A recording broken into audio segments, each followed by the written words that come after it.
नागपुर के समर्थनगर इलाके में फर्जी प्रमाण पत्र के आधार पर अस्पताल चलाने का सनसनीखेज मामला सामने आया है। इस मामले में धंतोली पुलिस ने डॉक्टर सतीश सोनार के खिलाफ धोखाधड़ी का मामला दर्ज किया है।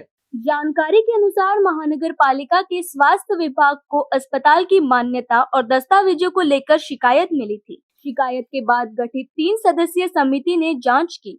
जांच में सामने आया कि अस्पताल की रजिस्ट्रेशन प्रक्रिया के दौरान फर्जी दस्तावेज प्रस्तुत किए गए थे। इतना ही नहीं, जांच में नर्सिंग होम रजिस्ट्रेशन एक्ट के उल्लंघन की भी बात सामने आई है। इसके बाद धंतोली पुलिस ने डॉक्टर सतीश सोनार के खिलाफ मामला दर्ज कर आगे की जांच शुरू कर दी है। इस कार्रवाई के बाद शहर के अन्य निजी अस्पतालों की रजिस्ट्रेशन प्रक्रिया पर भी सवाल उठने लगे हैं।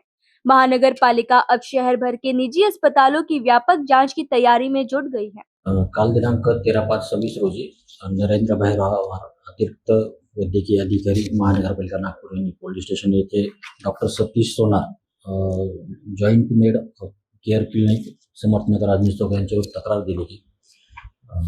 निखिल गुटले यांनी त्यांच्या विरुद्ध सहसंचालक आरोग्य सेवा व महानगरपालिका यांच्याकडे त्यांना वैद्यकीय व्यवसाय करण्याचा अधिकार नसताना ते वैद्यकीय व्यवसाय करीत आहे व पेशंटवर उपचार करीत आहेत अशी तक्रार दिली होती। त्या तक्रारीच्या अनुषंगाने सहसंचालक आरोग्य सेवा व वैद्यकीय अधिकारी मनपा नागपूर यांच्या नेमलेल्या 30 सदस्यीय समितीने डॉक्टर सोनार यांची सदर तक्रारीबाबत चौकशी करण्यात आली असता त्यामध्ये डॉक्टर सतीश सोनार यांना अंतरुग्ण म्हणून उपचार करण्याचे नोंदणी प्रमाणपत्र नसताना त्यांना जे नोंदणी प्रमाणपत्र देण्यात आले आहे नर्सिंग होम नोंदणी अधिनियमान्वये त्यात खाडाखोड करून ते पेशंटवरती त्यांच्या रुग्णालयामध्ये उपचार करीत होते अंतरुग्ण म्हणून असे दिसून आले।